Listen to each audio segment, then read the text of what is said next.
We are the truth. We are.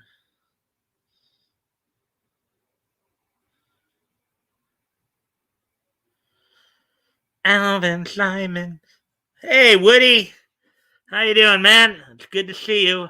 You can like and share the stream. That would be very helpful for the algorithm. They missed you last night. How's your last couple of days gone? Hopefully everything's gone well with you.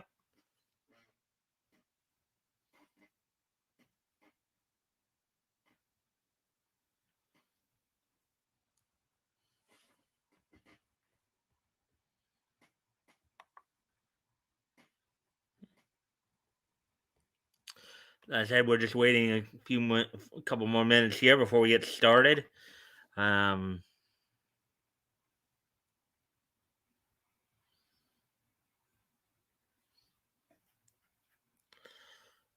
Hopefully everything's going all right for you.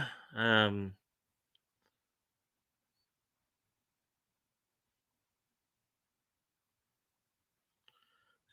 7 minutes. Maybe at the 8 minute mark, I'll talk about what's going on, what's on tap for tonight. Here we go. Let's see what you have. Yeah. The girlfriends come down from Kansas City to stay for a while. Where we've been working on the house. Okay. Well, working at night because where you're at, there in Arkansas, if I understand correctly, you're like two. So so usually my show starts at 8 your time. So you're still working on the house at that time right now, because I would figure by then it'd be dark. uh, all right. So, anyways, we're now 8 minutes. So I guess I'll go ahead and talk about what's on tap for tonight. So for tonight, we have 9 stories to go over. 4 comics related. Um, yeah, she's been in bed for a half hour already. Okay, man, it sounds like she got worn out pretty quickly there, huh? Yeah, but anyways, so as I said, we got 9 stories to go over tonight.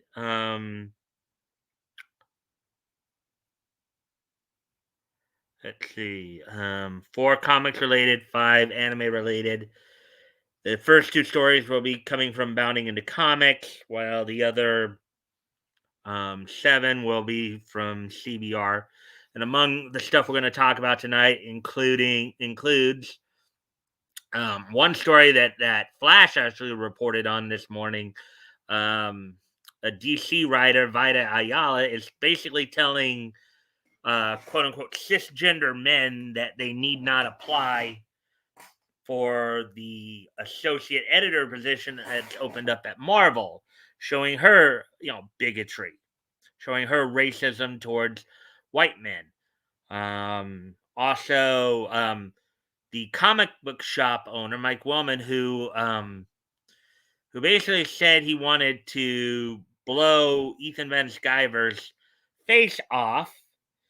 Well, his comic book shop is closing.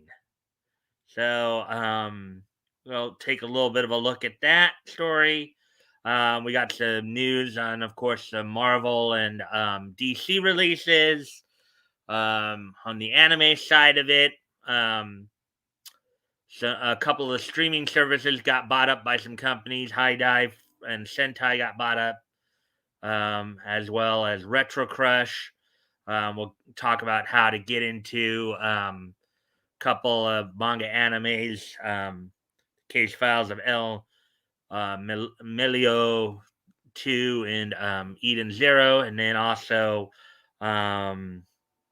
also we got some Attack on Titan news. So all that being said, and we're past the 10-minute mark now, and I do thank you guys for the likes and shares. I Appreciate that. Hopefully, we can get some more friendly people in here. So, without any further ado, let's go ahead and get started then on the news articles. So,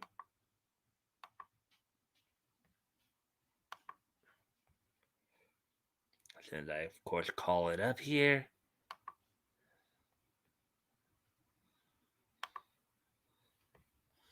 Alrighty then. So let's get going here. So let's see what's going on in the world of Nietzsche here. So here's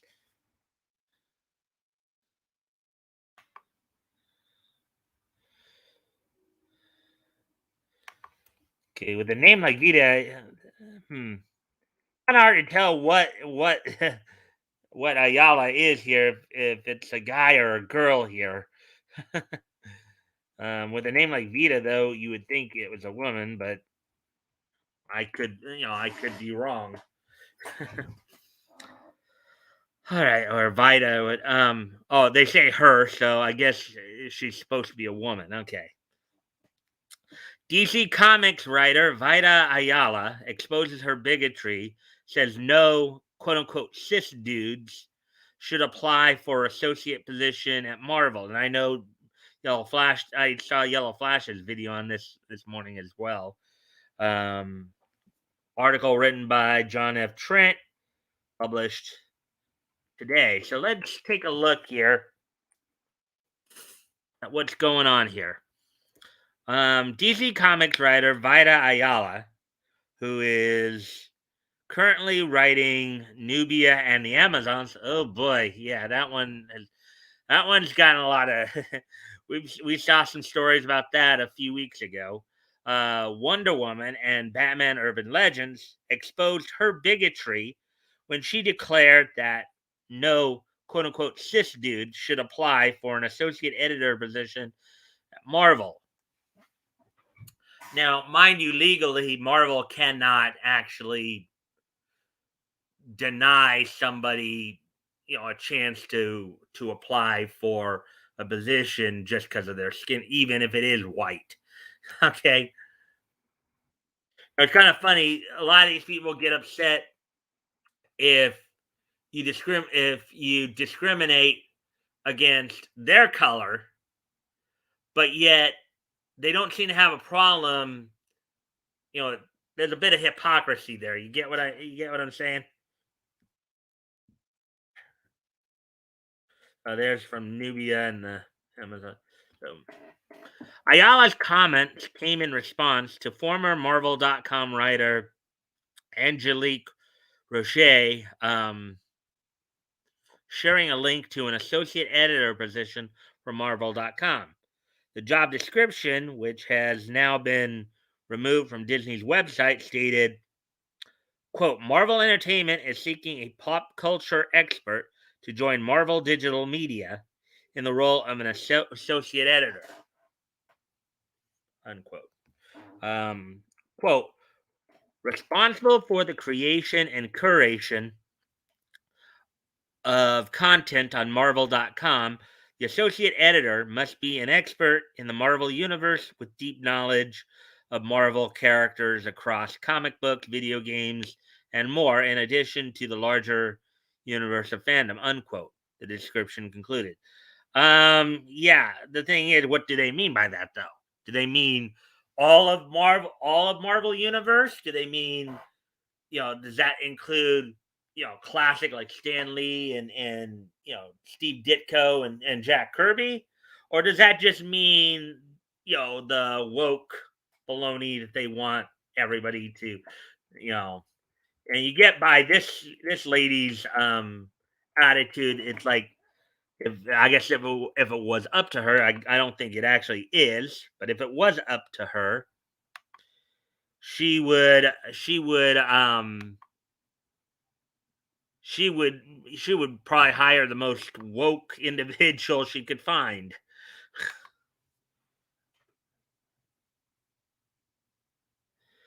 The former New Mutants and Champions writer at Marvel Comics responded to Roach tweeting, quote unquote, black and brown people, especially femme people, please apply.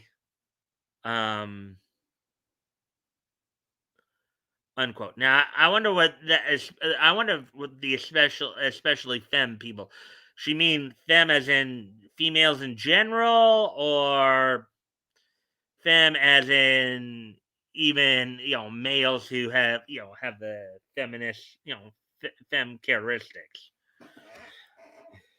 Almost have to one. Yeah, I mean, you almost have to ask these questions every time these people open their mouths. You almost have to wonder that when they make their statements like this.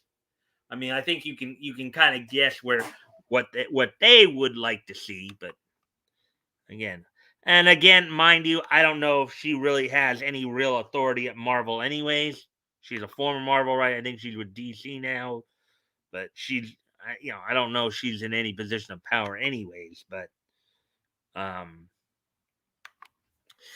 in a follow-up tweet, Ayala wrote, quote, "The fact that people are angry that I tweeted that black and brown people should apply and call it racism is funny and sad at the same time." Unquote. No, it's not, because racism is racism. Racism is the term racism, Miss Ayala, basically means that you believe one race is better than the other, or one should have more than the other. Okay. Yes, you can be racist against white people, and that's what you are. Quote, "I hope they figure themselves out sometime soon, because they are only telling on themselves with that nonsense." Unquote. The tweet read. No, the one who's really exposing herself is you, Miss Ayala. Um, you're really the only one. You're the one who's exposing your bigotry and racism. However, Ayala would make her bigotry and prejudice against quote unquote cis dudes clear in a separate tweet when she wrote, quote, "Black and brown people, queer people, people that are not cis dudes, and any combination of the above. If you are even a little curious about being an associate editor for Marvel, click through." Unquote. Quote, "Apply, you are needed." Unquote. She asserted. Now, of course, wouldn't it be funny if he did actually end up hiring a cis white person? But then again, you never know. In a moment of sheer irony, Ayala then accused her critiques of bigotry while doubling down on her own. She tweeted, quote, "Bigots loathe the ideas of black and brown people, queer people, non-cis dudes, and any intersections of the above apply for this job." Um, the one who's being bigoted here is you. Okay. And I know I probably shouldn't say something after each and every paragraph. I know I was doing that the other night too, but anyways. Quote, "They extra despise that I, an Afro Puerto Rican trans non-binary person." Oh, no wonder she looks like a guy. Okay, at least that explains it. "An Afro Puerto Rican trans non-binary person who works in the industry. Am encouraging the above to apply," she claimed.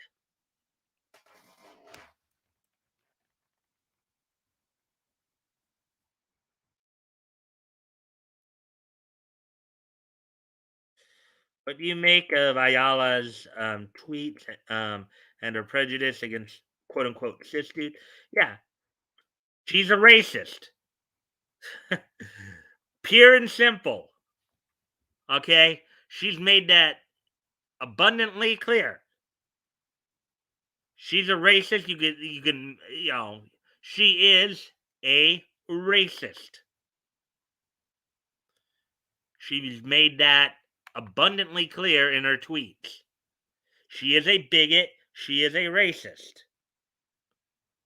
Vida Ayala is a bigot. Vida Ayala is a racist. She's made that perfectly clear in those tweets. So, anyways, as were finished up with that, we're not going to give much more time to that because there's no need to. You guys, I'm pretty sure you're all pretty clear how I feel about it. But just in the event, does anybody else want to chime in here on these tweets? Does anybody want to say anything? Give their commentary.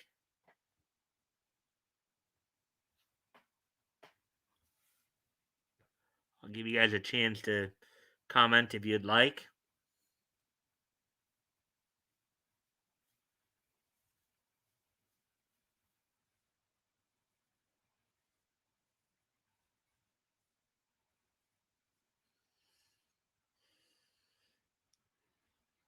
Well, as it would appear at the moment, doesn't look like anybody has anything they feel they want to add to the conversation. I guess we'll move on to the next article then.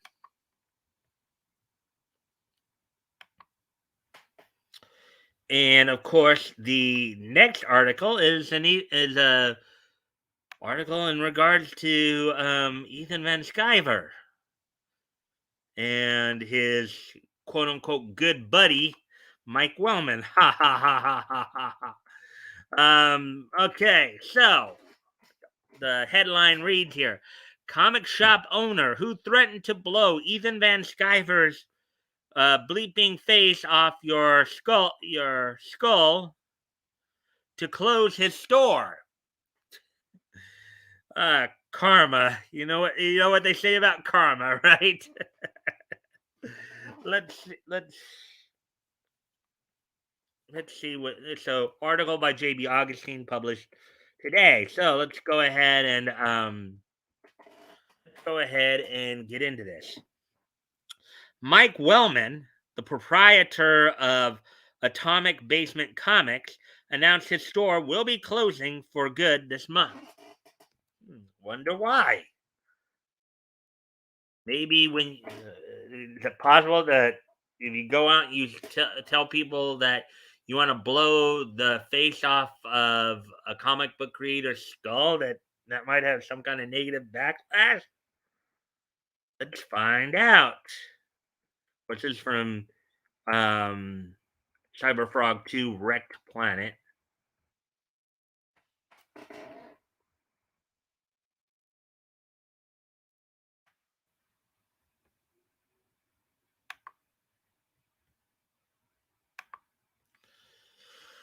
All right, so, quote, I guess it has to be said with a heavy heart that Atomic Basement Comics and Creators Lab will be closing its doors in early January 2022, unquote, Wellman said in an Instagram update. Quote, it sucks, but we have to pull the plug, unquote. The update continued. Quote, we did everything we could to keep it going and to be a haven and resource for not only our local independent comic community, but for comics at large, um, unquote. Now, granted, I do get that comic book shops have been, over the last couple of years with the pandemic going on and all that. I get that might have a hand in this too, but probably what exacerbated this situation is probably going out telling people you want to blow somebody's face off their skull. Okay. So, quote, shutdown begins January 1st, 2022, which was last Saturday, of course, and will go for the next week or two, unquote. Wellman further said, quote, it pains me to leave this place and to pretty much say goodbye to this industry. It's been a huge part of my life, but I'm ready to venture out into something new and unexpected. That's what keeps us fresh, right? Unquote.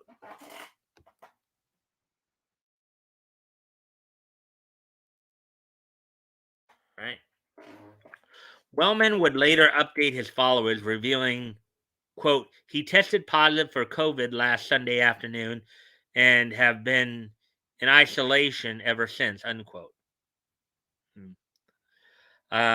He noted, quote, symptoms are mild, so I will retest on Friday and hopefully be able to reopen on Saturday afternoon for one last blast with y'all, unquote. Quote, until then, we will be closed for the safety of our customers and community, unquote, he added.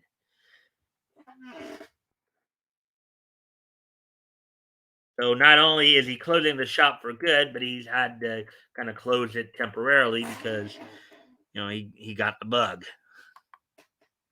Let's see now. No chiming from me from here. All right. Well, feel free to if there's anything that you want to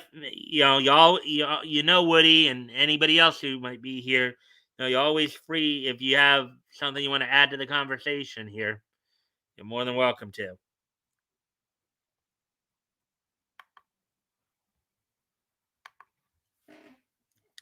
Back in April 2020, Wellman threatened physical violence and death toward Cyberfrog creator Ethan Van Sciver after he detailed that G.I. Joe creator Larry Hannah inspires Comicsgate.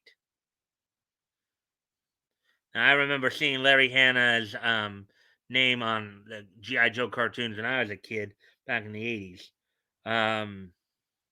Wellman wrote, quote, I can't wait to see you at a show, Ethan, and beat the living bleep out of you. I got what? Okay. Why would he have an issue? Okay, if this is over Ethan getting inspiration from GI Joe's creator, um, why would Wellman have an issue with that? Unless Wellman's, of course, one of those woke guys. Maybe Wellman is suffering from the get woke, go broke syndrome. Let's continue on here and find out what more is going on here. In another post, he wrote, "quote I am literally going to beat your behind. How dare you insult legends like Larry Hannah as well as our industry itself?" So my guess is this guy Wellman is maybe anti CG. um, he added, bleep you, I am a quote unquote libtard.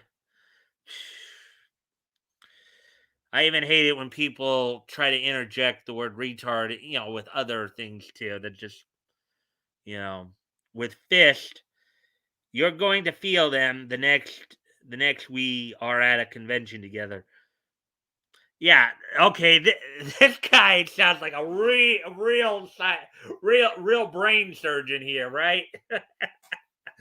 Tell the whole world that the next time I would be surprised if I wouldn't be surprised if Ethan had decided to get a restraining order against this guy.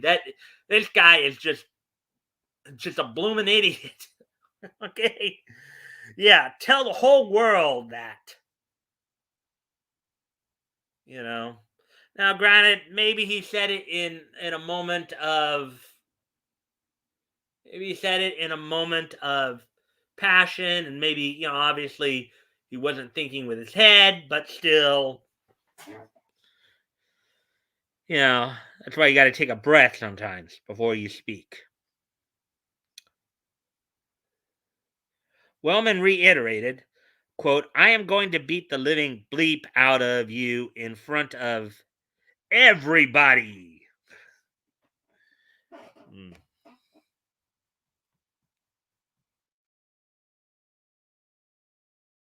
Wellman would conclude stating, quote, you're such a little cowardly bleep. Ethan Van Sciver, let's fight. Let me feed you a fish sandwich, you little bleep. Excuse me a moment. because Chloe's barking, so I gotta go tend to her. Um, I'll be right back.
Let's see. Never had a knuckle sandwich, but I've cooked some pork totters in a pot of beans before. Yeah, I'm sure that the pork totters with beans are probably a lot more tastier than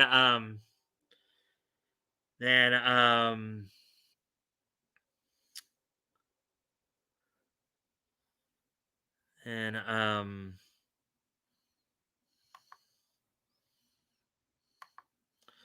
and knuckle sandwiches, as it were. So, anyways, all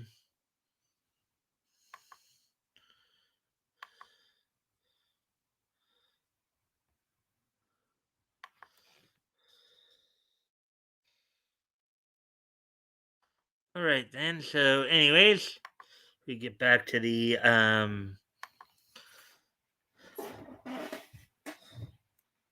let's see. All right, so moving on with the article here. Van Sciver would proceed to share direct messages where Wellman doubled down on his threats of physical violence and even threatened to murder him. Yeah, that's a real bright move there. Wellman wrote to Van Sciver, quote, "I'm coming to beat your behind, son. Why not make it a feature at an upcoming comic convention? Could be fun. I'm going to beat your behind either way, but let's let people have an opportunity to enjoy me beating your behind in public, right?" What are the guys projecting a little bit here? The way he keeps talking about, Ethan's rear end, I don't know. Maybe this guy's got some kind of BDSM fantasy going or something like that. What do you guys think? Think maybe Mike Wellman may have I don't know, a BDSM thing for Ethan? I don't know. Probably not something that that anybody really wants to think about, but you almost have to ask it here. The way he keeps referring to um, Ethan's rear end.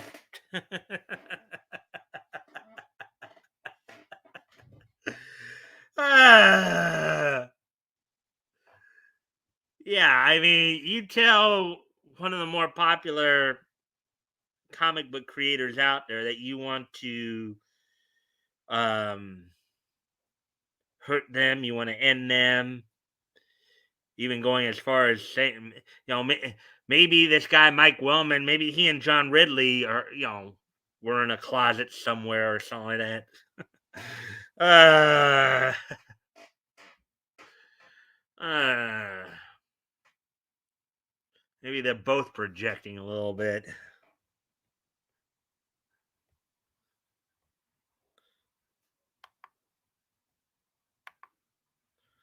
Anyways, as we continue on here, let's see now.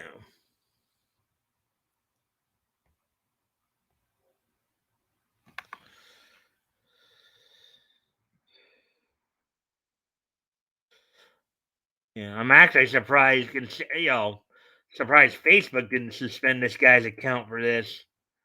Then again, since it's probably a left leaner going after a right leaner, they probably just dismissed it. He then demanded Van Sciver provide him with his home address so he could, quote, drive right up to your house and home and deliver the butt whipping you deserve. Okay, the guy's got a loose screw there. He demanded that Ethan give him his home address so he. Okay. you know, Now, Grant, I'm sure Ethan is a strong enough man to where he's not gonna fall for this guy's BS. I'm sure Ethan might have a little surprise for this little turd if he did actually um, go up to his house. I'm sure it's the same kind of surprise that Nick Rekieta has talked about when people have talked about going to his house. um,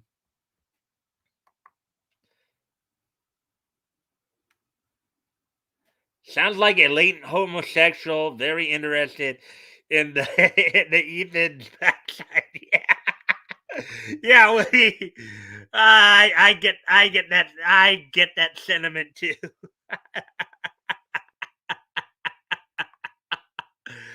I get that sentiment too. I get that impression as well.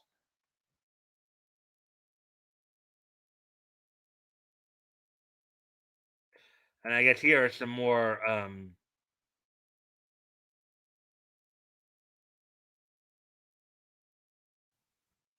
I guess these are some DMs that they exchanged there. Ethan Van Sciver's Facebook. And Sciver would share another screenshot of a message from Wellman where the Atomic Basement Comics owner stated, quote, give me your home address and give the police an actual reason to be concerned because I will come to your house and blow your bleeping face off your skull. That is a fact. Okay. Man, this guy has issues. Yeah, the people in the white coats might want to come take this guy away to a padded room somewhere. Let him bang his head into the wall a few times.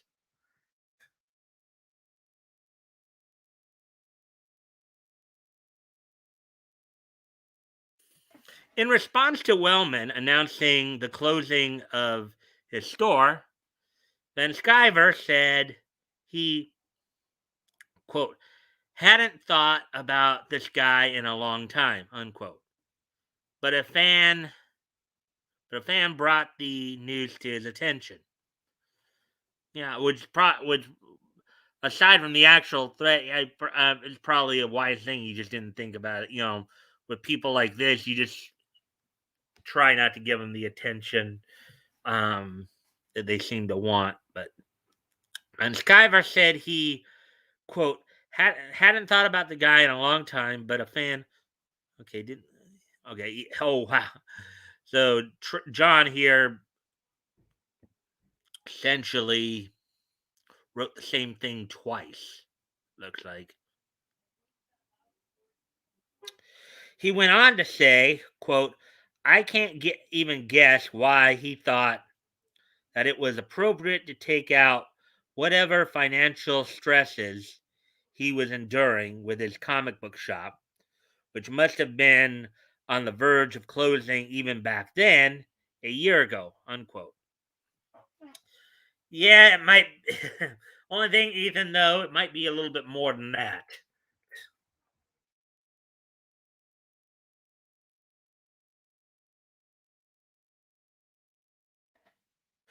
Van Sciver then relayed, quote, I do believe in God. I am a Christian. I do believe God's watching out for me, and I do believe people do receive punishment in this lifetime and next and the next for what they do on earth. I believe that's going on, unquote. So what he might be saying, we kind of mentioned it earlier that maybe this is karma, maybe this is divine punishment, his comic book shop closing, you know. But of course, again, if you're talking about going after one of the um one of the more popular comic book creators out there, you're talking about wanting to go to his house and beat him up, and you talked about so much about how much you want to do to their backside, that probably is going to turn a lot of people away from you. That's going to probably say, I don't know if I really want to do business with this guy. I think he's got some issues there. Ah. Anyways, continuing on here. And I also quote, and I also believe that a lot of these people who are endlessly abusive to us are doing so because they are miserable. There is something wrong. There are stressors that have nothing to do with me or you or any of us. Their lives are a living hell in many other ways. And of course, as they say, um, in smaller quotes, hurt people, he said.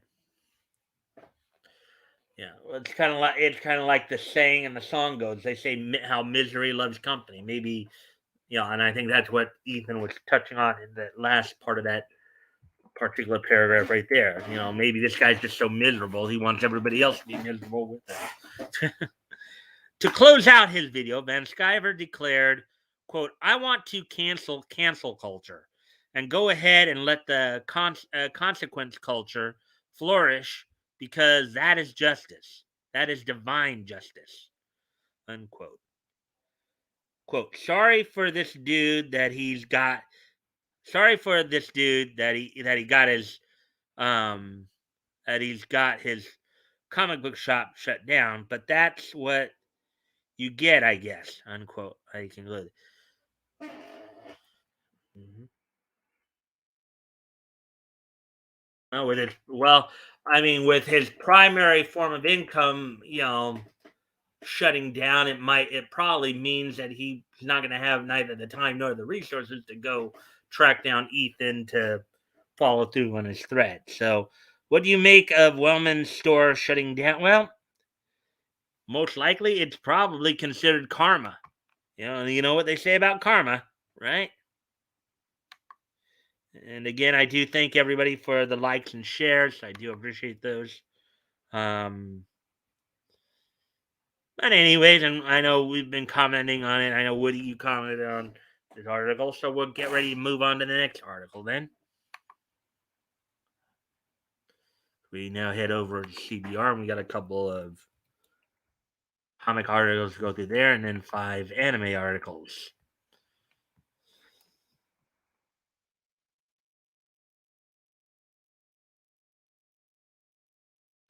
All right, so some more comic news, of course. Now coming from the site of CBR. All right, so here's the next article we're going to look at.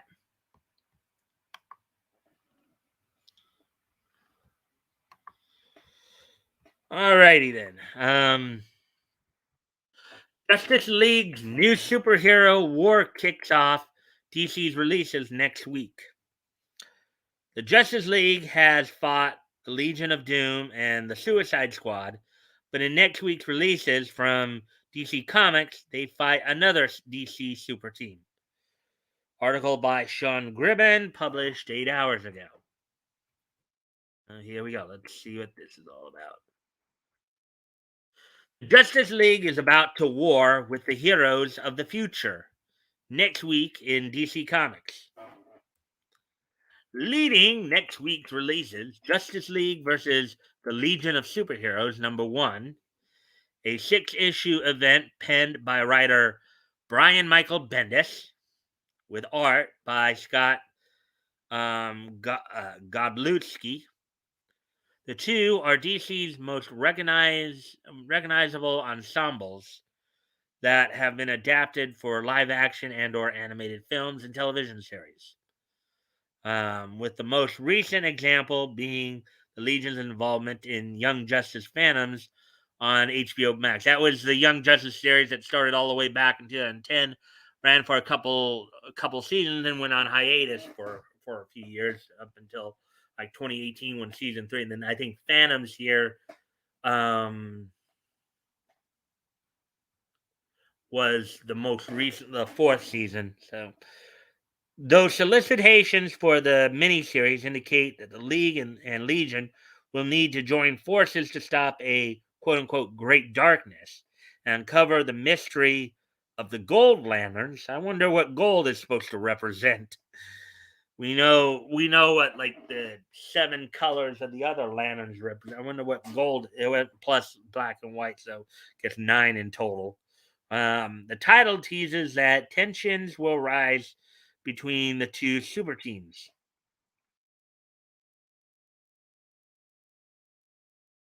The event features the two groups that Bendis has experience working with, being that he was one of the creative minds behind the recent Legion of Superheroes run and currently works on Justice League, at least until he departs the title in March 2022. Though the latest event in the first Versus series, quote unquote, with the League since Justice League versus Suicide Squad, it is not the only book releasing next week. Aside from Titans United #5, the Bat Family dominates DC's upcoming release, and that doesn't surprise me because I know another video Yellow Flash did earlier today was talking about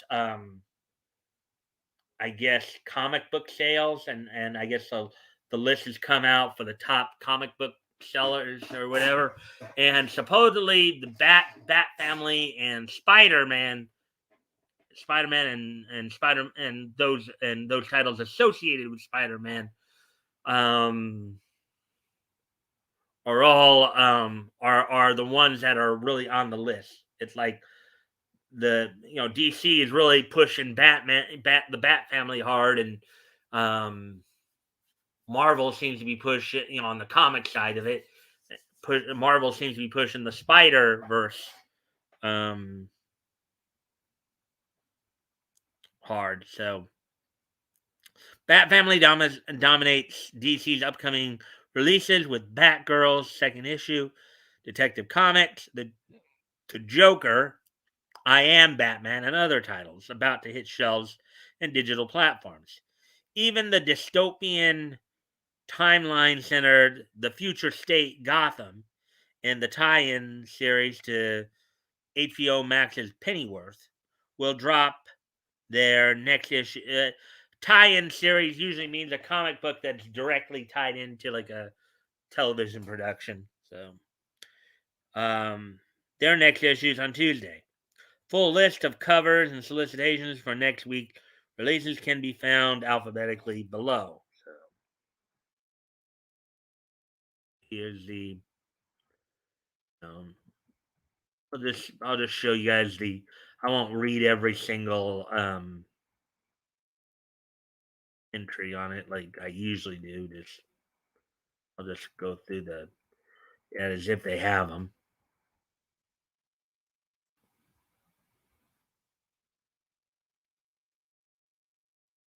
It's, oh, I guess they don't. I don't know if they have any.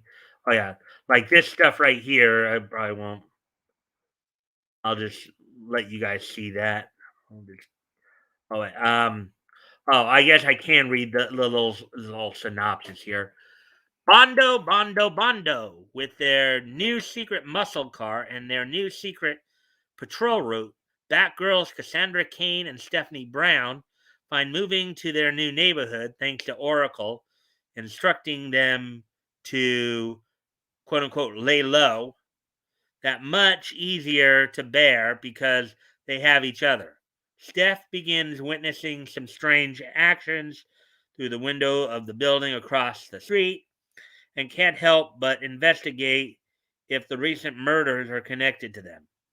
Meanwhile, Oracle realizes the most effective way for the girls to wear her newly upgraded comms is by piercing their ears, and Cass freaks out.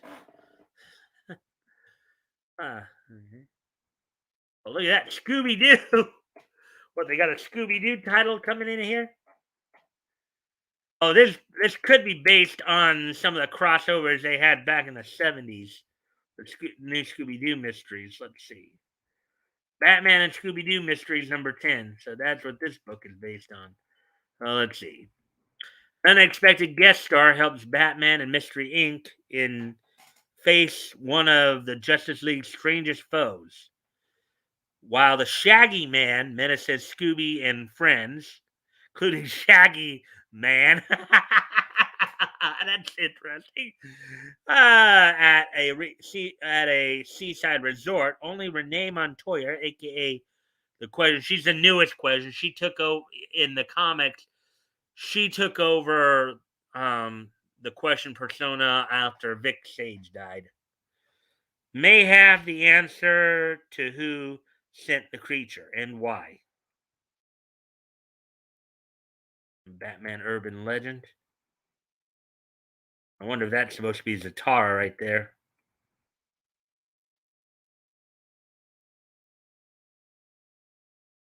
That'd be Ace the Bat Hound.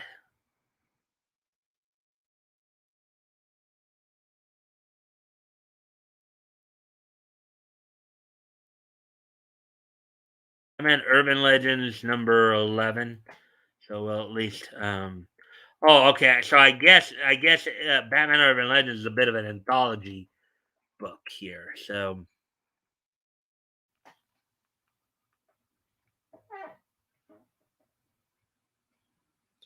see, Woody's got some.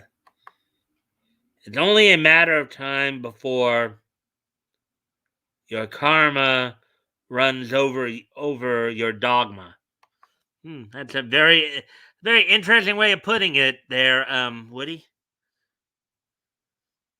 Very interesting way of putting it. All right, so I guess Batman Urban Legends is a is I guess an anthology title here. So let's take a look at this. Batman and Zatanna, Vida Ayala, who we of course were talking the bigoted racist that we were talking about earlier, and Nicola Shimedja join forces to tell a story that will change Batman and Zatanna's relationship forever. Every year, the two have to come together to defeat an evil curse. This year, they fail, and the world is in peril because of it. Hounded, Ace the Bat Hound, the goodest boy in the DCU, has his day in an epic story featuring many DC super pets, brought to you by Mark Russell and Carl Mostert. White Witch, Catwoman tie-in, Fear State, Aftermath.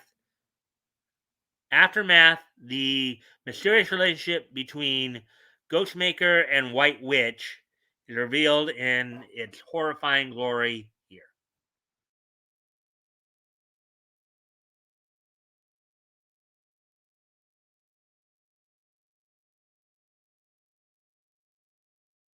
This is from Detective Comics 1048, which is might be a continuation, of course, of Volume 1 here. So,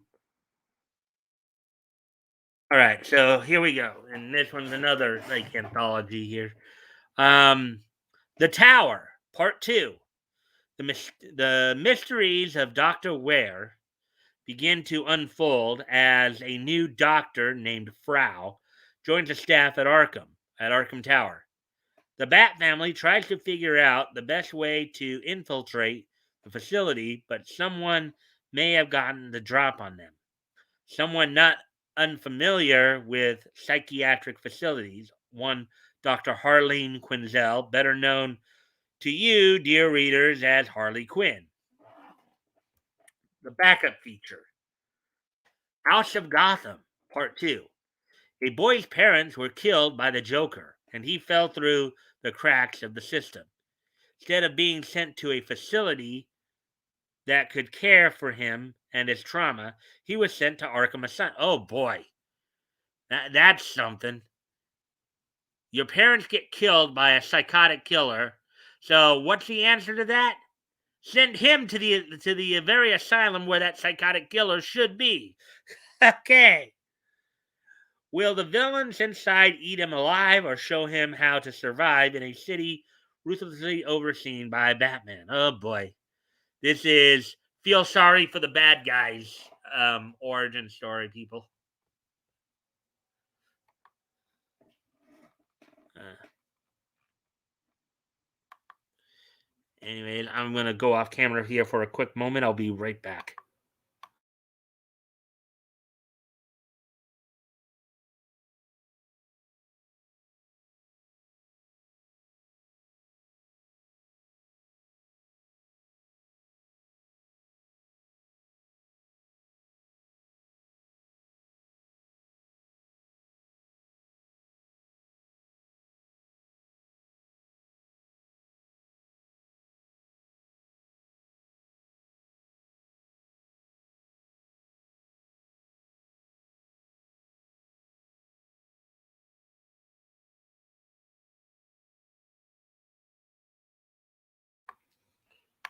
Right, I'm back as we are coming up on an hour on the hour mark here. Let's see. All right, Future State Gotham number 9. Um, Peacekeeper Red teams up with Hunter Panic to learn the origins of the next Joker from the only person who seems to have answers, the psychopath Punchline. Can Jason Todd convince her to help in time to stop this deadly new Joker from killing his latest victim? And um, will he have to give her? And what will he have to give her to get her to do it? You know, the Harley. This is the 5th issue of Harley Quinn the animated series, the Eat Bang Kill Tour. Before I get to that, I've got to I'll be right back. Gotta go off camera one more time here. Sorry about that, guys.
All right, I'm back. Let's see now.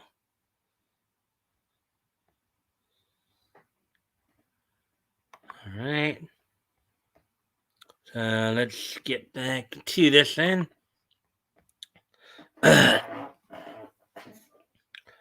And supposedly this Harley Quinn one is a 17 plus comic. So while Ivy starts reflecting on what's been happening these last few months after leaving Kite Man at the altar and joining Harley Quinn for a de facto impromptu honeymoon across the DCU, new villain Mephitic makes himself known to Harley and Ivy at the Black Cat Lounge.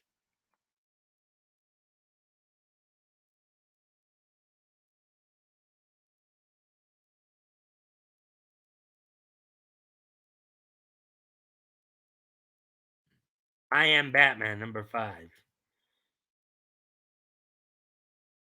All right, so Batman fights for his life against a new breed of peacekeeper, augmented with his family's own technology.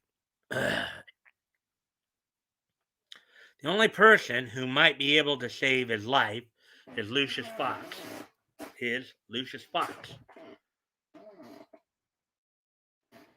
Oh, this looks like another Joker story here.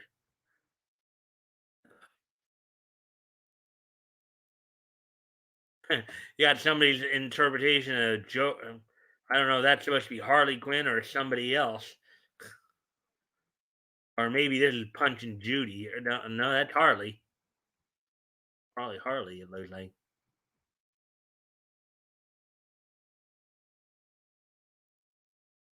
the Joker, number 11. The Joker is about to learn the harsh reality of the motto, quote unquote, "Don't mess with Texas," as the Sampsons bring him back home to their ranch for dinner. Punchline backup.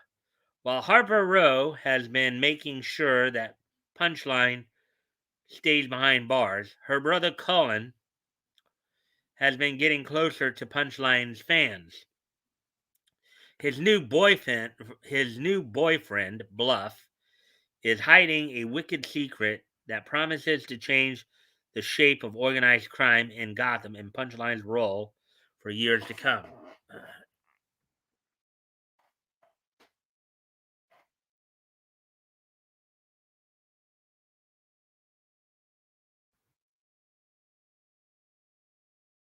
Oh, maybe this is the story they were talking about. Justice League versus Legion of Superheroes, number 1.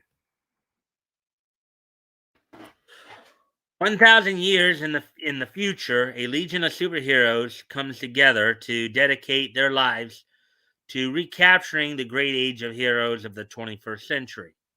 When the heroes discover that reality is falling into a great darkness in both times simultaneously, the Justice League and Legion of Superheroes must team up to stop it all. But what is the connection between the secrets of the new Gold Lanterns and the coming of the Great Darkness? A monumental DC epic event miniseries.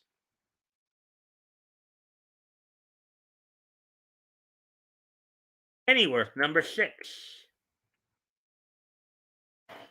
The pre Batman years of Alfred Pennyworth are chronicled in this smash hit series.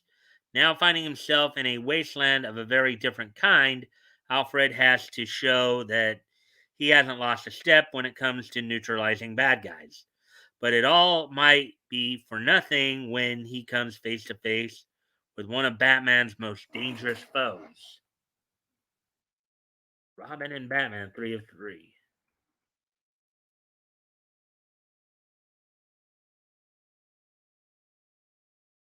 This one looks a little gory. Whoa.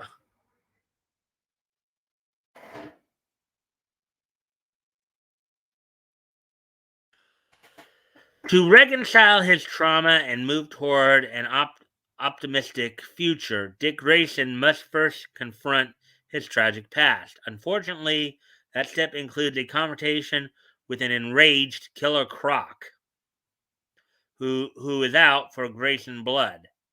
This action-packed issue concludes the epic tale of a young man learning to live and love in a nightmarish world. Here's from Titans United number 5.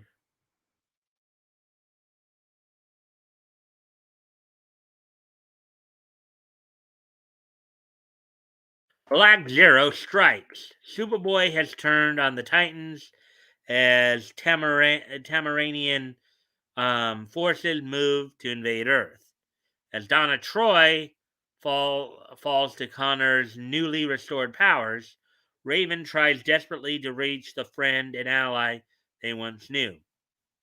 All of these issues go on sale January 11th, 2022 from DC Comics. January 11th, so that would be this Tuesday.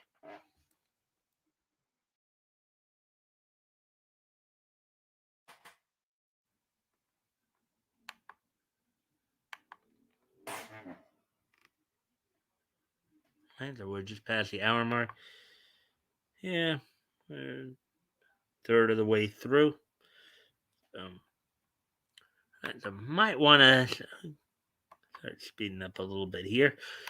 One more comic story, then we'll have 5 anime stories. And now we're going to talk a little bit about Marvel's releases coming up here from the same author, Sean Grimmon here. Marvel, Star Wars, and Superior, in smaller quotes, Fantastic Four, lead a packed release week.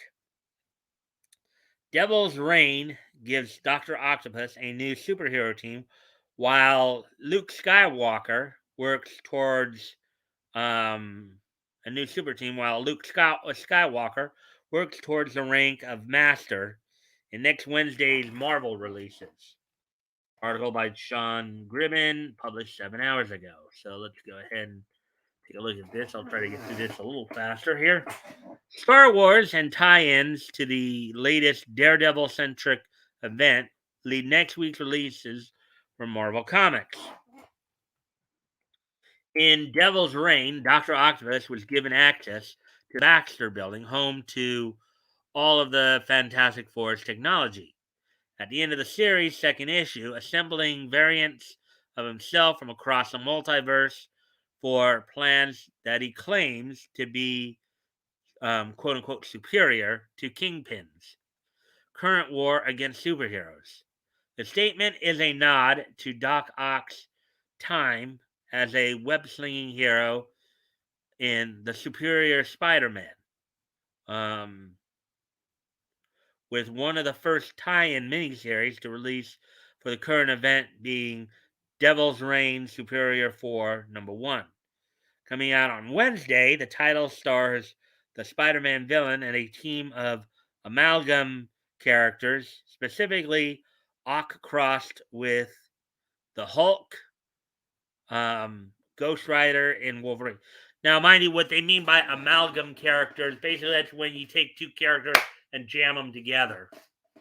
You know, DC and Marvel years ago had a very famous amalgam universe where you had like Super Soldier, where they jammed Superman and Captain America together, Dark Claw, Wolverine, and Batman. That's far. But an amalgam hero is jam 2 heroes together to make one. Marvel Star Wars series also hits issue number 20 next week, continuing Luke Skywalker's journey to become a Jedi Master.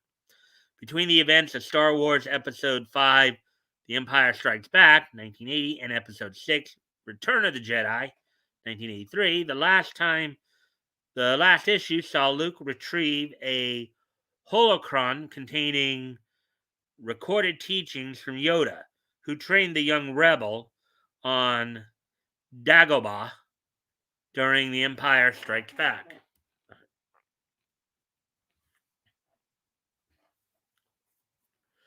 For Devil's Reign, other tie-ins dropping next week include Daredevil, Woman Without Fear number 1, pitting Elektra against Kraven the Hunter, and Spider-Woman number 18, The Galaxy Far, Far Away, will also deliver Star Wars Bounty Hunters number 20 and Star Wars The High Republic Eye of the Storm number 1. A full list of releases covers and solicitations included can be found alphabetically below.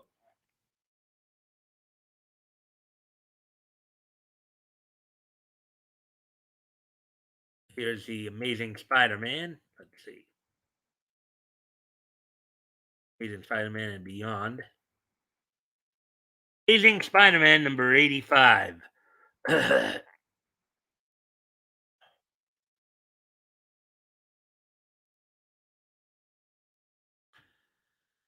Dr. Octopus versus Spider-Man at Beyond Headquarters.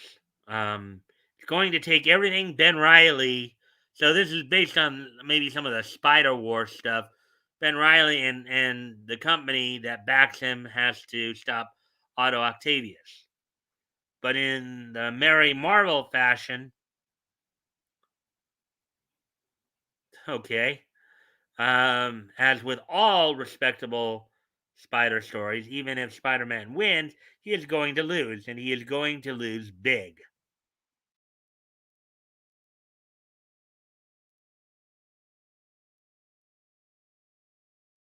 Daredevil, Woman Without Fear, number one of three.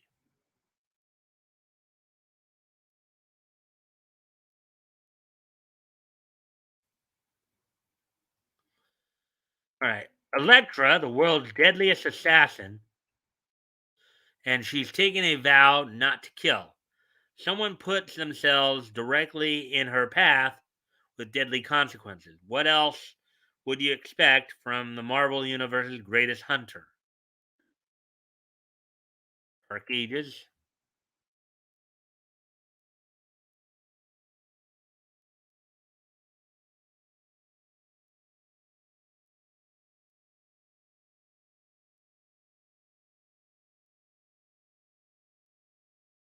A group of heroes have crossed dark seas in a desperate and dangerous attempt to save their friends. But before the heroes can save the world, they must first survive the most treacherous place on Earth, Europe. Darkhawk, number 5 of 5. Someone very close to the new Darkhawk has been killed, and the murderers are finally within his grasp for revenge. But will this defining moment set him up to be Marvel's next great hero or its next great villain? The death of Doctor Strange.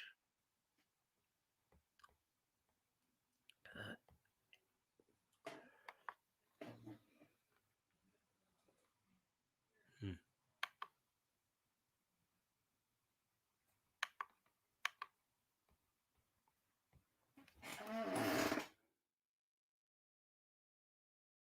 Bloodstone. Death of Doctor Strange, Bloodstone number 1.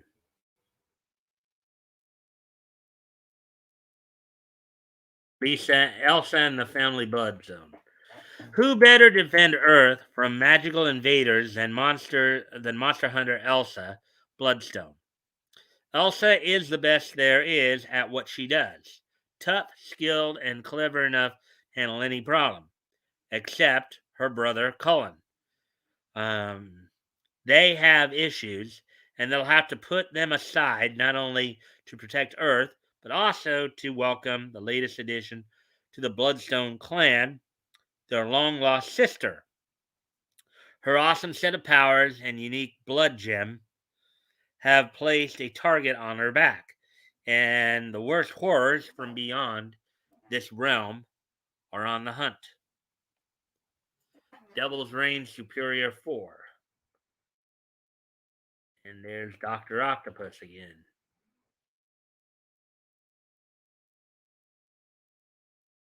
Devil's Reign Superior 4, number 1 of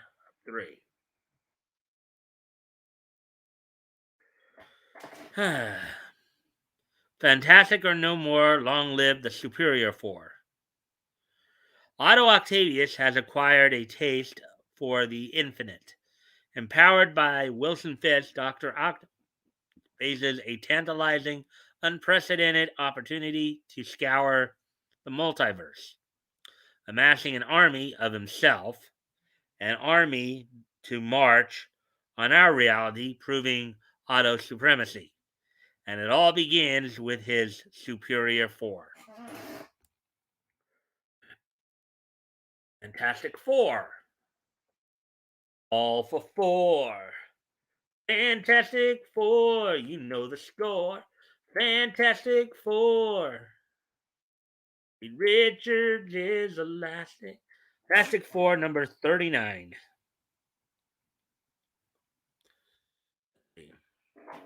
A day of reckoning is coming for both Marvel Universe and the Fantastic Four.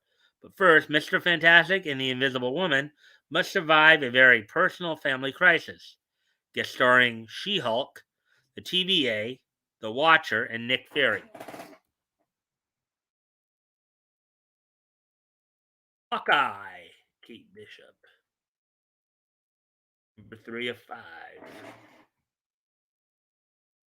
Normally, rescuing a kidnapped little girl doesn't result in being surrounded by mind control resort guests who want to attack you. But then, being Hawkeye doesn't involve a whole lot of normal. Kate's vacation itinerary keeps shortening: 1. Escape the hordes. 2. Interrogate Susan about what the heck is really going on. And 3. Stop the bad guys before they hurt or mind control anyone else ever again. Simple enough. King Conan.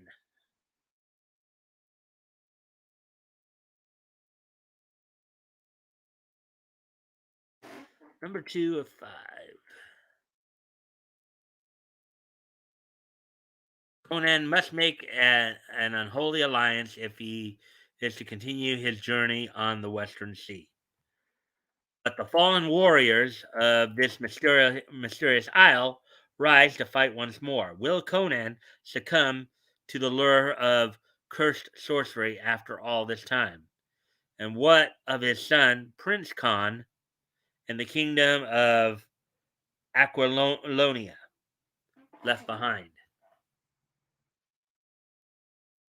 Marauders.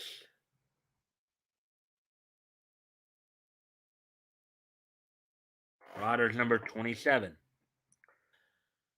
Sun sets on the Marauders. The Marauders' first tour comes to a close as the shakeups within the Hellfire Trading Company crystallize. Will any of the inner circle remain standing? And can the crew survive the changes happening around them? Marvel Voices. Oh, we were.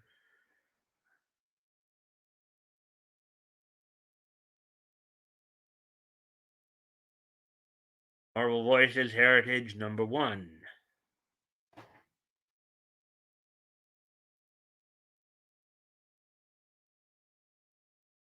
The hit Voices series continues with an extraordinary array of indigenous talent.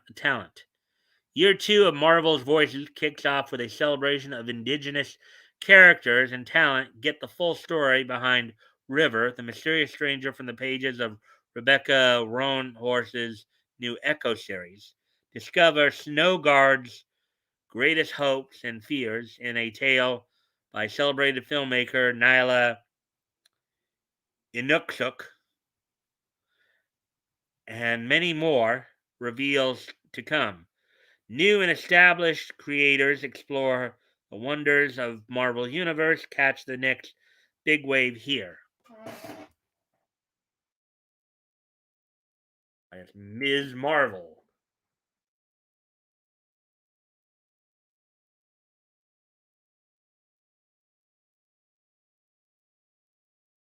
Ms. Marvel Beyond the Limit, number 2 of 5.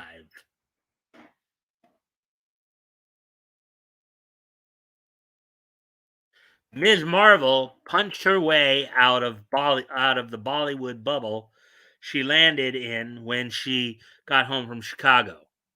But things are not exactly normal, and she still has no idea what happened, or if it could happen again.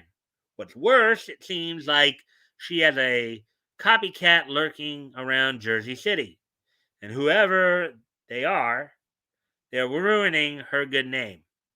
They're escalating from snack thievery to scuffles with civilians. And wonky powers, or no, Ms. Marvel has to find them fast. Savage Avengers.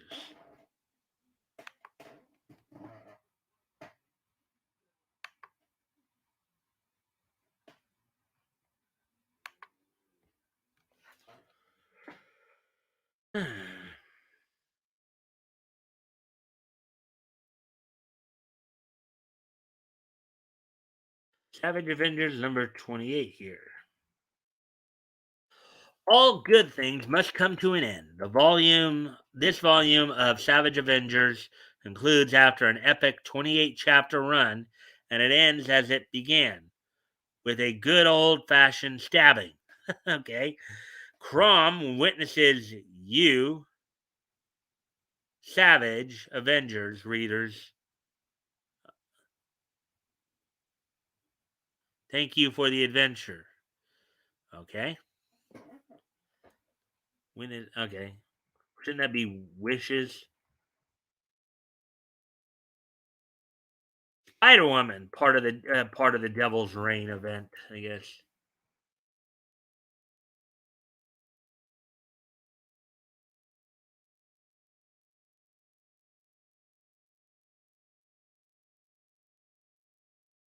Down Came the Rain, a Devil's Reign tie-in. Mayor Wilson Fisk is purging vigilantes from his city, and Spider Woman is on his list. Fisk will do anything to bring her down, including going after her loved ones. It's all on the line for Spider Woman during Devil's Reign. Star Wars. Star Wars number 20. Dangerous Lessons. Luke Skywalker has found a key piece of instruction in his journey along the Jedi path, the voice of his teacher, Jedi Master Yoda. But the lesson Luke must learn will not be taught by Yoda, and it will take and give more than the young Skywalker could ever have imagined.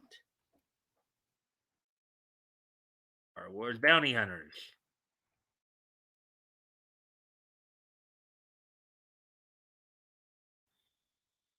All right. Tonga and her bounty hunters are desperate to recover Forlom for their mission, but the upgraded killer droid is the one hunting them aboard a ghost ship. Can Zuckuss survive a reunion with his one-time partner? Meanwhile, Yukora makes her move, and the criminal underworld will never be the same. Star Wars: The High Republic, Eye of the Storm. Number 1.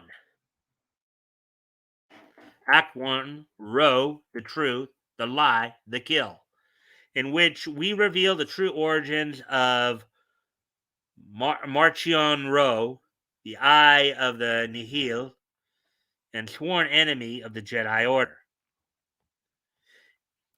in which the lie at the heart of his family is exposed, in which the doom of the High Republic begins with a single kill.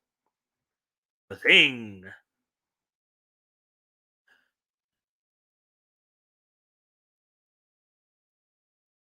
Now that's got to be unfair. Having to box a man made of rock, that can't be considered fair. The Thing number 3 of 6. Marvel Universe continues. Time for the greatest rematch in the cosmos as Ben Grimm collides with his old sparring partner, the champion of the universe, once more. But this time, it's no prize fight. The stakes are life or death, not just for the Thing, but also his newfound friends, and maybe the world itself. A pugilistic parade of paragon perfection. Wow, try saying that one 3 times fast. Wastelander's Black Widow. Number 1.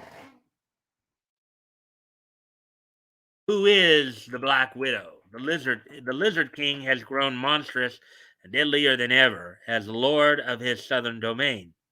But when rumor breaks that critical information is believed to be stored in his impenetrable fortress, only the greatest spy of all is up to the infiltration, the deadly Black Widow. But who is she, and how has she survived this many decades in the wastelands undetected? Witness the first appearance in the Old Man universe, X-Men Legends.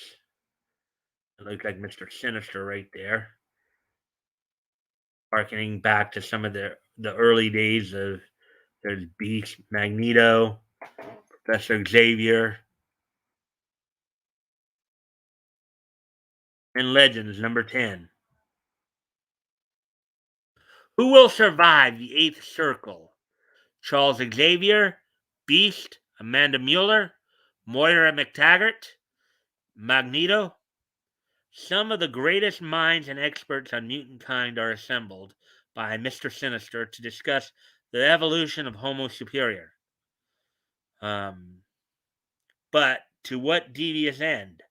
Rest assured, there'll be at least one dead body before dessert in this meeting of the Eighth Circle. Dan Jurgens joins Fabian Nicieza as he returns to his original X-Men run with an all-new tale set to startle and upend what you thought you knew about Sinister's machinations. All of these issues go on sale January 12th, next Wednesday, basically. Or this Wednesday, yes. So DC's coming out with stuff on Tuesday, and Marvel's coming out with stuff on Wednesday. Let's see. Good old Ben Grimm. Yep, good old Ben Grimm indeed. Okay, so anyway, so now we'll get on to the anime stories. Let me see just where we're at on time here. Hour 28. And I think the anime stories will go pretty quickly. They usually do. So, depending upon what we're reading there. So, anyways, um,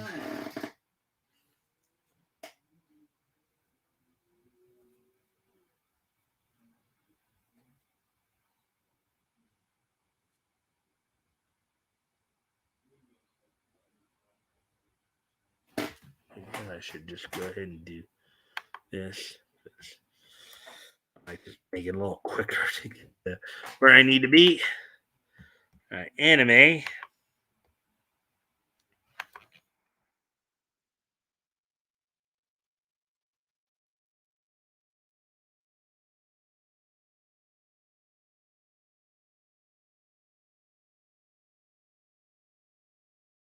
Right, so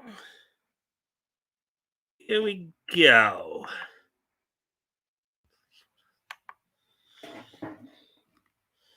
All right, so now we're getting into the anime portions of the stories, and as all, I do thank you guys for the likes and shares. Hopefully, we can get some more people in here, more friendly people.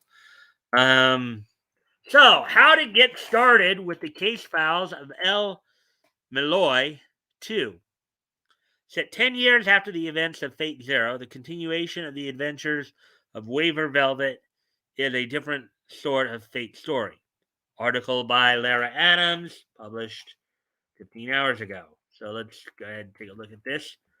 As part of the vast universe of Fate Stay Night franchise, the case files of El-Melloi 2 has a tendency to slip between the cracks compared to the chronicles of Tosaka Rin, Amiya Shiro, and Mato Sakura in the Fifth Holy Grail War. However, this light novel series, later adapted into a 2019 anime with a recently aired special fills an important role in helping to explain the Fate Stay Night world and approach the story from a different and matured perspective. The plot of the case files of El-Melloi 2. The artwork on some of the characters involved there. The case files of El-Melloi 2 picks up 10 years after the conclusion of the Fourth Holy Grail War. Waver Velvet has taken up a teaching position at the Clock Tower in London, but is still plagued by nightmares and guilt due to his experiences during the events of Fate Zero. The death of his servant at the hands of Gilgamesh is still a vivid memory, and it doesn't help that the Fifth Holy Grail War is fast approaching. However, Case Files is not the story of the Holy Grail War. Instead, it works through Waver to explain the world of mages and magic. When Waver's professor was killed in the Fourth War, it left the El-Melloi family without a proper heir. Having used his professor to enter the war, Waver took over as Lord El-Melloi II. Upon his return to London until the younger lady of the house could come of age. The El-Melloi name and the resources allotted to him as a member of the Mages Association see Waver end up working as an agent for the mages, digging up mysteries and exploring the world of mages in a manner that the Holy Grail Wars never had time for. So this looks like kind of a taking kind of a slightly different angle from the Fate universe. On the Fate universe, I think it's slightly different as where to read the light novels and manga. Sanda Makoto from Rental Magica and Cross Regalia was personally requested by Fate Stay Night creator Natsu Kanoko and Fate Zero author Urabuchi Gen to write a novel series about Waver Velvet following the release of Fate Zero. The first volume was published in 2014, with the 10th and final volume in 2019. A sequel series, The Adventures of El-Melloi 2, is currently being published with one volume out so far. Sanda is also authoring the manga adaptation, which has had 8 volumes published since it began serialization in 2017. Though no English translation is yet available, the recent paperwork editions of the light novels as well as the anime special suggest that a translation is forthcoming, especially considering the usual wait times between Fate Stay Night adaptations. There was a 6-year gap between Japanese and English releases for Fate Zero, even considering how critically acclaimed the series was. It would be reasonable to expect a translation within 2 years, especially considering the forward momentum the franchise has had as a whole. I think what they're saying there is because it's such a popular series, it's liable to come out faster than people might think. Still a bit of a time to wait, but nonetheless. Where to watch the anime?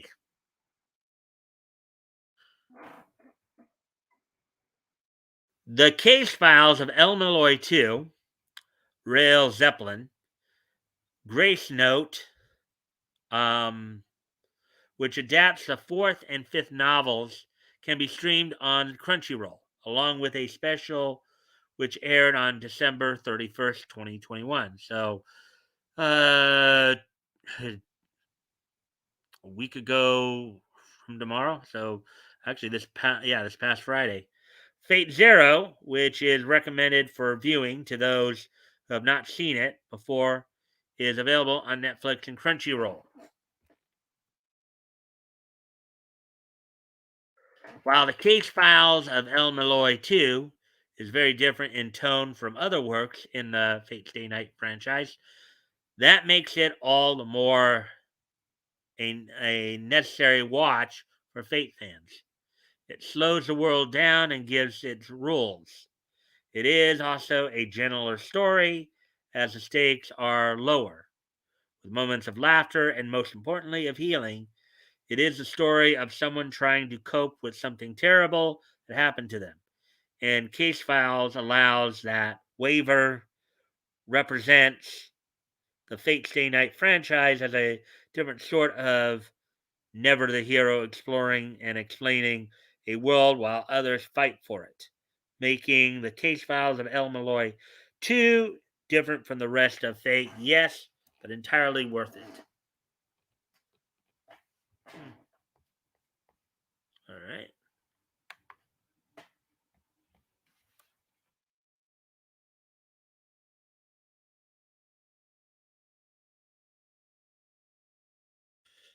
Here's something.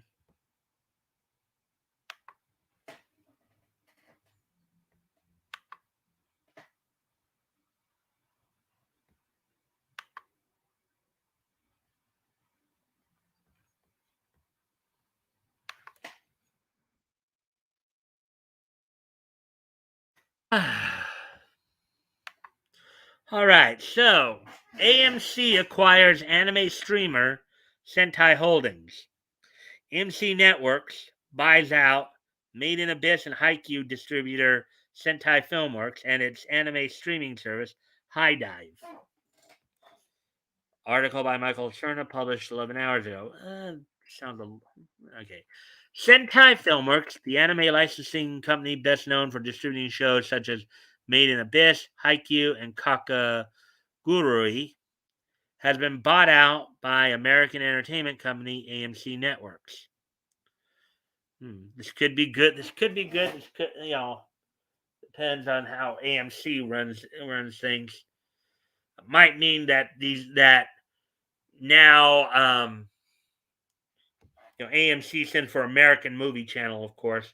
This might mean that some of Sentai's works will now be shown on AMC. Possibility there.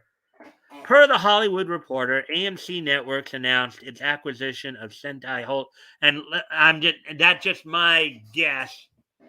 I'm not saying that is actually going to happen, but that's just my guess.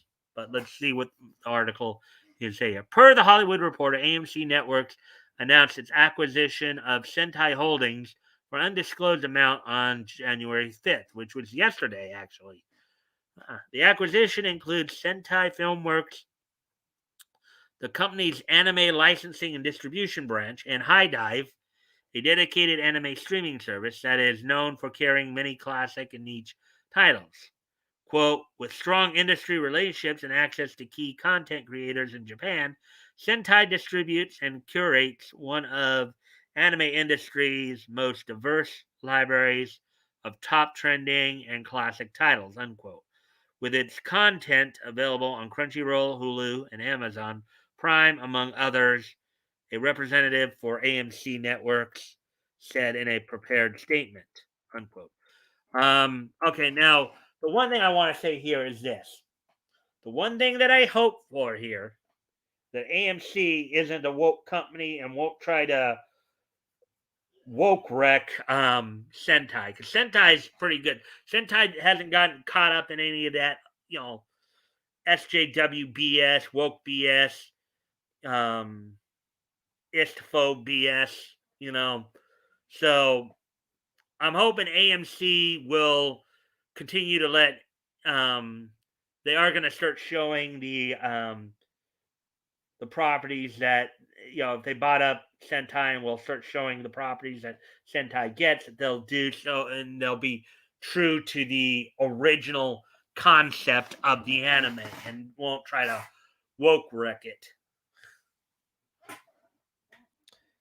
Quote, Sentai's High Dive streaming service represents a strong new addition to the AMC network's portfolio of fast-growing targeted offerings, unquote, AMC said. Sentai Filmworks is known for being the North American distributor of the long-running Lupin the Third anime series.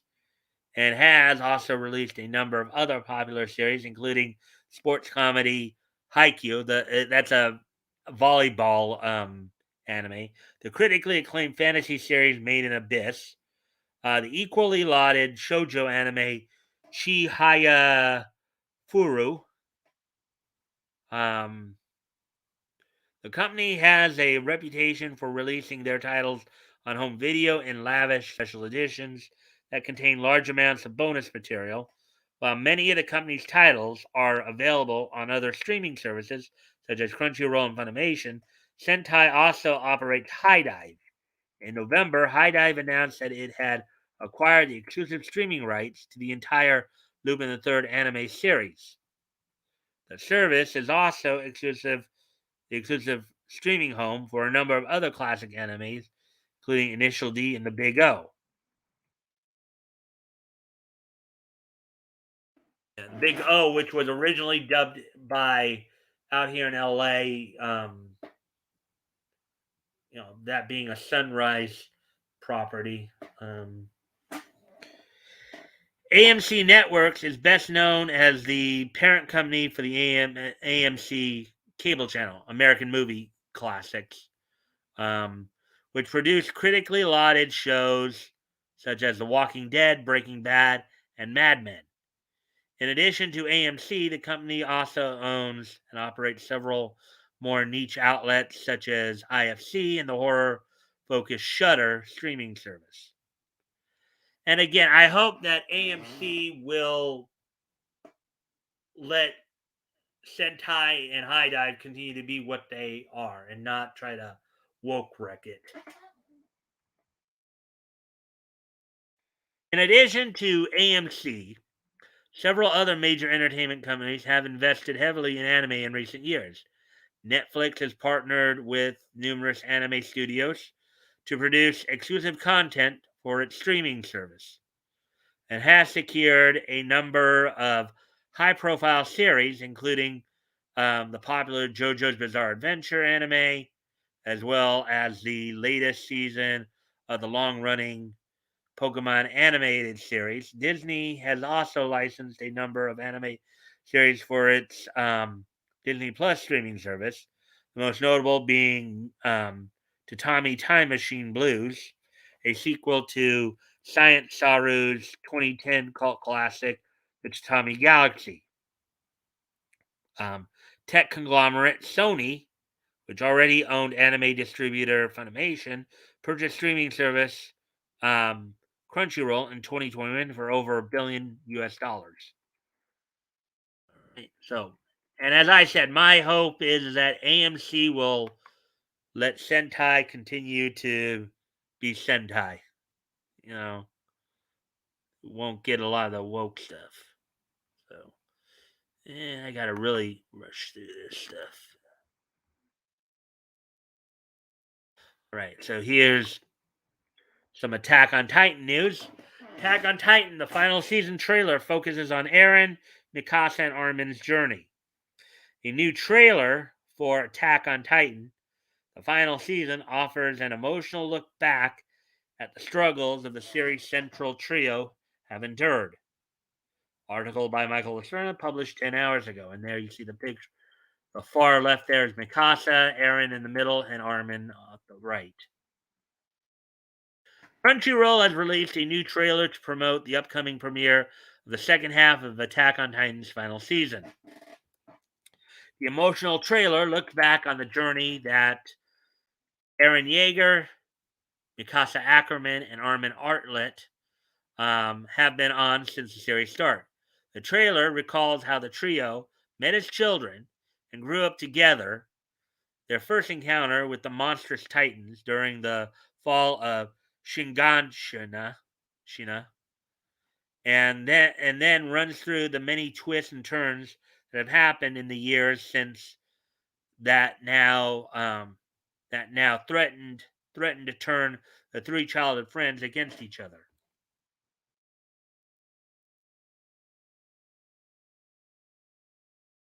First episode in Attack on Titan's final run will premiere on January 9th. The last half of the final season will be available for streaming on Crunchyroll Funimation, and Hulu.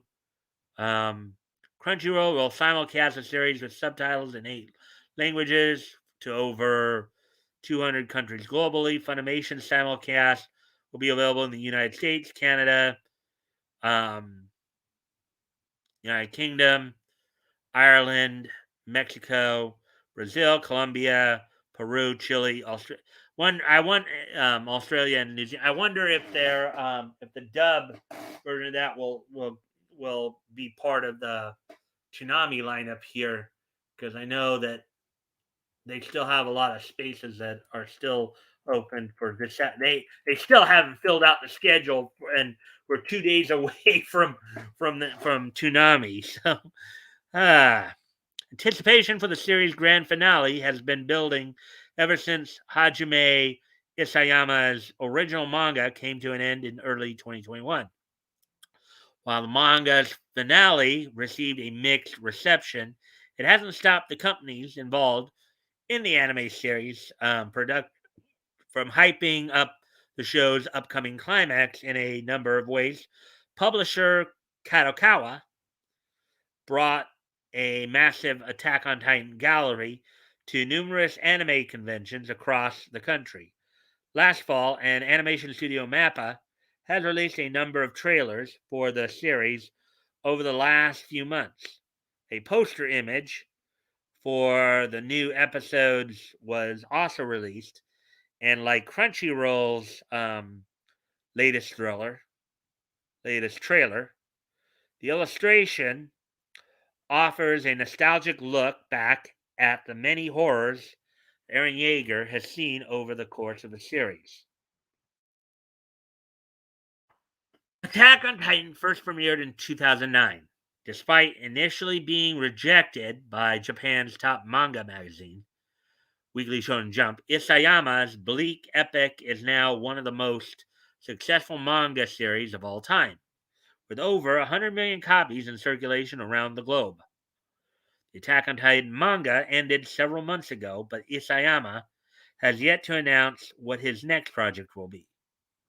The author and artist recently contributed some fan art to celebrate the release of the heroic legend of Arslan's 100th volume. Previous seasons of the anime are available for streaming from Crunchyroll, Funimation, and Hulu, while the complete manga series is now available in English from Kodansha USA. And there we go with that one.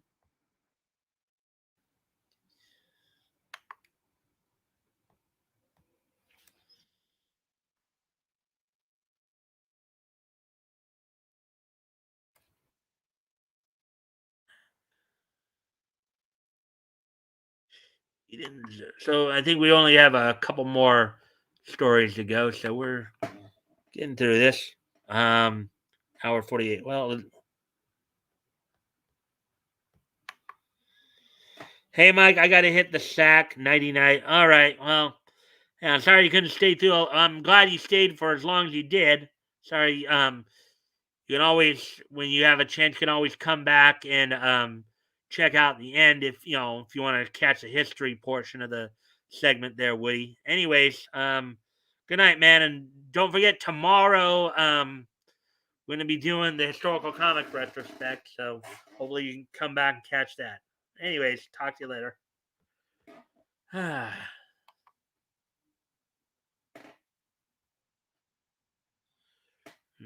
the only one here now, it would seem, but I'm going to get through this anyways.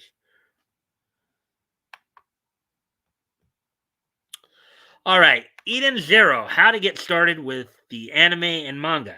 Blending fantasy and sci-fi, Eden Zero is a shonen series audiences won't want to miss. Here's how fans can start the Interstellar Odyssey. Article by Nikki Rodriguez, published 7 hours ago. Fans of the shonen anime and manga are about to have a new series to add to their fans of shonen anime and manga are about to have a new series to add to their list. Eden Zero is a boisterous sci-fi fantasy adventure by Hiro Mashima of Fairy Tail and Raidmaster fame. With characters whose designs harken back to some of Mashima's previous work, Eden Zero. And I know SG Sammy over in England is a big fan of this series as well. Eden Zero might seem awfully familiar to some.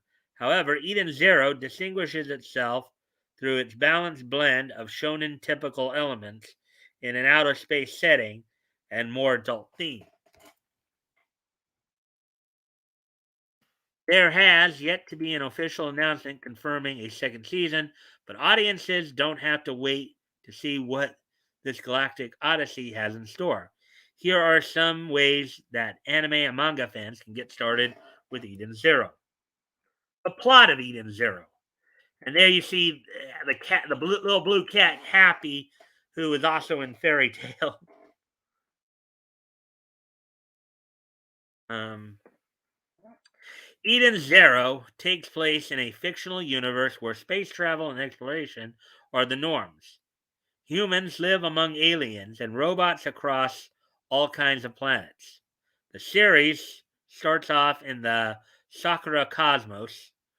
Sakura, the Japanese word for cherry blossom, I believe, and follows Shiki Granbell, a human living on the deserted theme park planet of Granbell. After, I wonder if he's related to the planet, maybe, or did they just give him the last name? Maybe the planets now become the surnames of the people involved. After the arrival of space traveler Rebecca Bluegarden with her robotic cat Happy in tow, yeah, they even named the cat the same as in the fairy tale series. Shiki decides it's time to leave his planet and go out and explore the cosmos.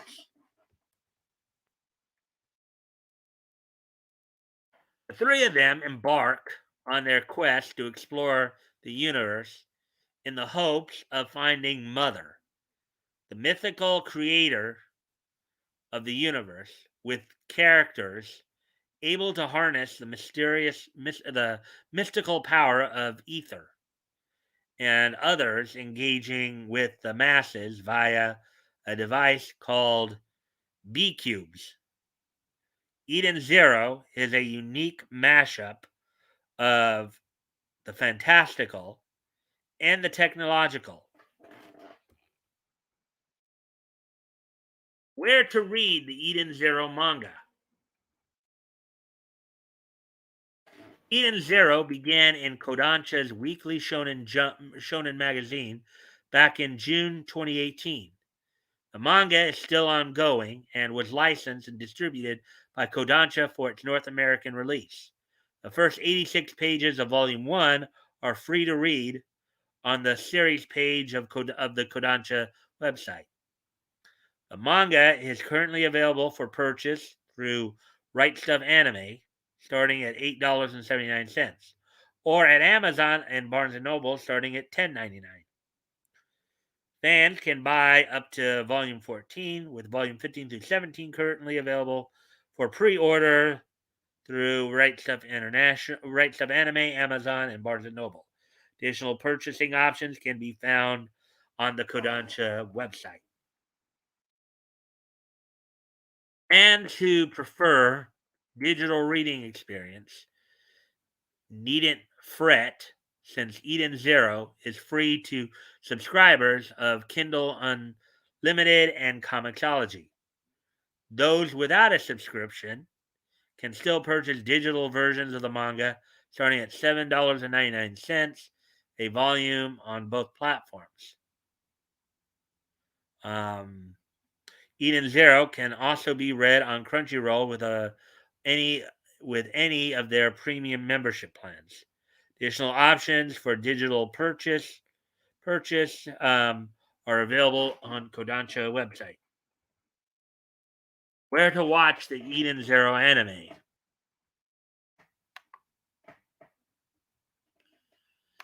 Let's see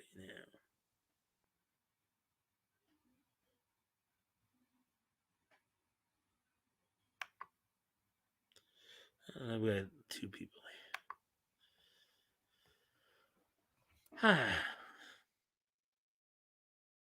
The anime originally aired in Japan in April of 2021 and became available to North American audiences in August of that year.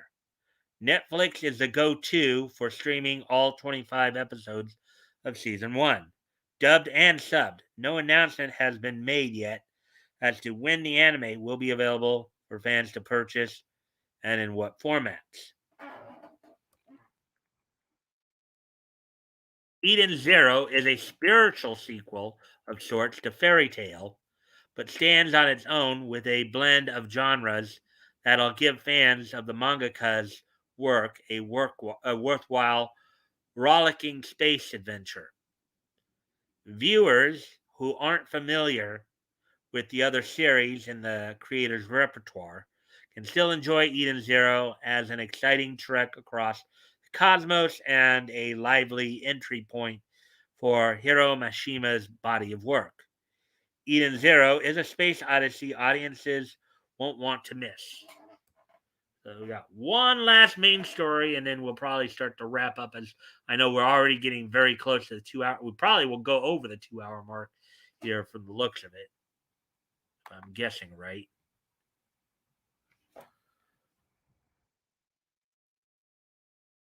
And this is going to be the last main story here. Let's see. Wow, we're up to 3 people. Good. Yay. Well, I hope everybody's enjoying the content. And if you can like and share the stream, see if we can get some more friendly people in here who enjoy the content. That'd be appreciated. Anyways, getting on to this last main story here. Okay, so Retro Crush anime streaming service acquired by Senegum. Retro Crush, the free anime streaming service specializing in classic titles, has been bought up by American entertainment company Synedium. Synedium. Synedium. Article by Michael Cerna, published 7 hours ago. Another anime streaming company has been sold. Retro Crush has been bought up by Synedium, an American entertainment company specializing in digital content and distribution. And this, of course, is a follow up to the story we were seeing earlier how Sentai and High Dive were bought up by AMC. So, as reported by Deadline, Synedium announced on January 6th, so that was earlier today, that it has acquired digital media rights, a digital media company that owns and operates several smaller streaming services.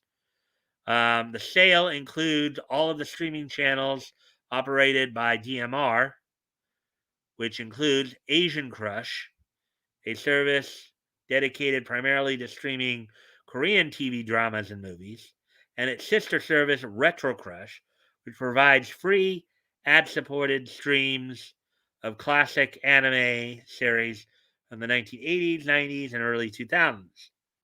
According to Deadline's source within DMR, the company was sold for somewhere between 20 million and 25 million US dollars.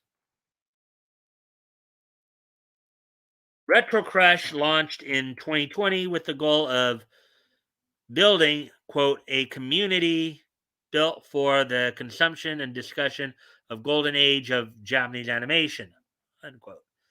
The service notably streamed several classic anime titles that had been out of print and unavailable for quite some time, including the classic comedy series Project A-ko, highly influential rom com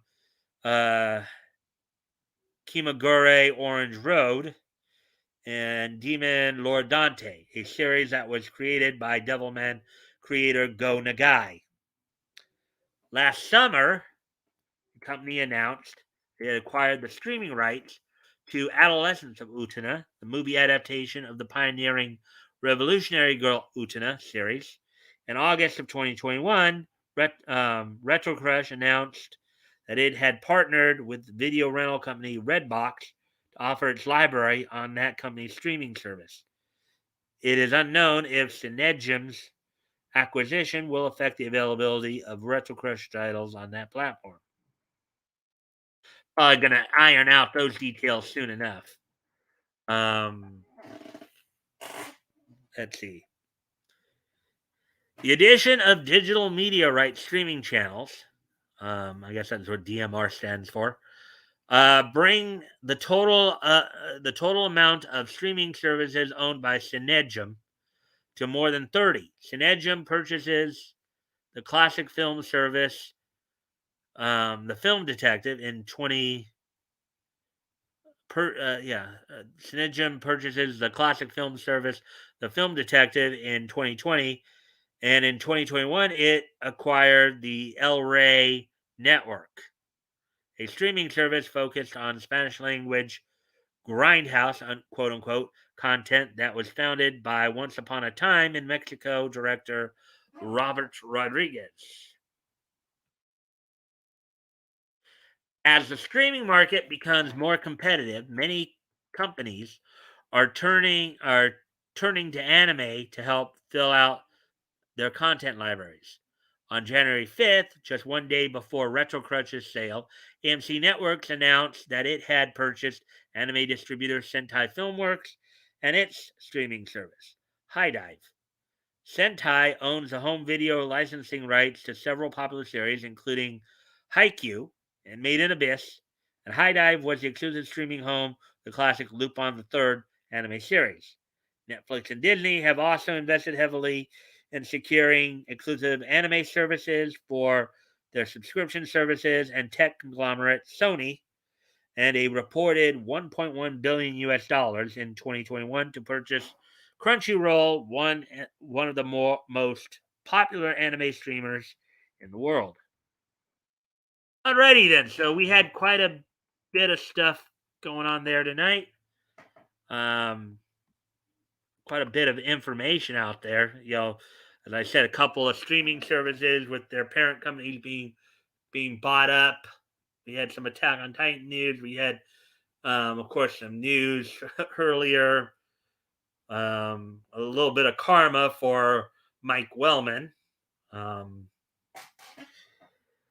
But with that, guys, so now it's a time to start wrapping up here. I thank everybody for being here. Don't forget tomorrow night. Tomorrow night, of course, I'll have Action Toys channel with me as we look over some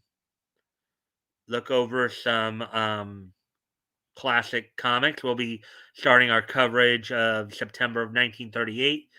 Action Toys will, of course, be filling in for Batcoat this week. Hopefully, we'll see Batcoat here in about a little over a week here.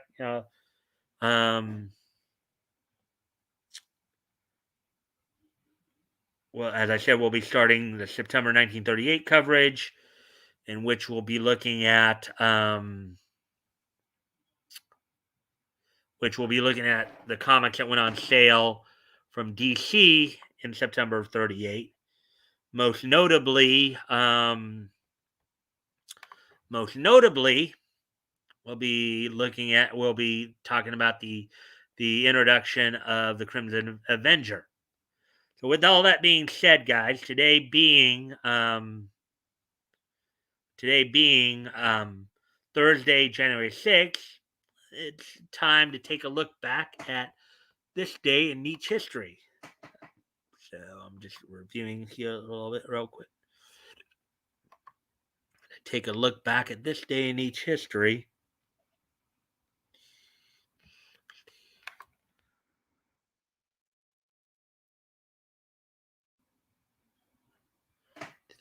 Okay. So without any further ado, let's take a look back at this day in Nietzsche history. History!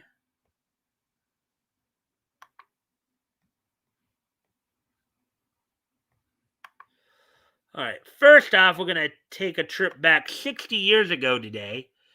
As on this date, 60 years ago today, Bob Clampett's Beanie and Cecil, the Beanie and Cecil show, would premiere on ABC on this date in 1962.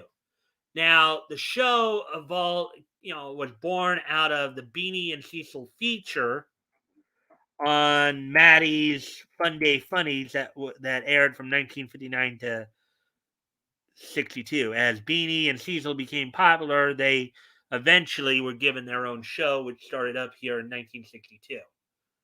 So on this date in 1962, the Beanie and Cecil show made its debut on ABC.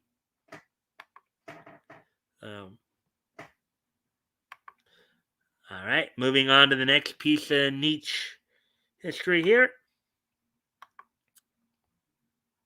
We move up to 1997.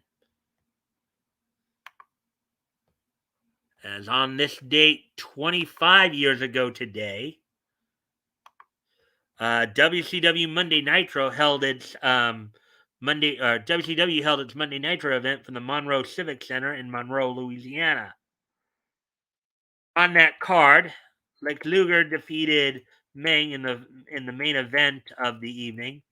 Harlem Heat, with Sister Sherry in their corner, defeated the Amazing French Canadians with Colonel Robert Parker in their corner. Eddie Guerrero retained the WCW United States Heavyweight Championship over Alex Wright. Also, in a match for the WCW Television Championship, Lord Steven Regal and Hacksaw Jim Duggan ended in a time limit draw. Conan defeated Big Bubba in a Texas strap match. So those are some of the highlights of Monday Nitro from this date. This date 25 years ago today, WCW held its Monday Nitro event from the Monroe Civic Center in Monroe, Louisiana. All right, moving on to the next piece in each history.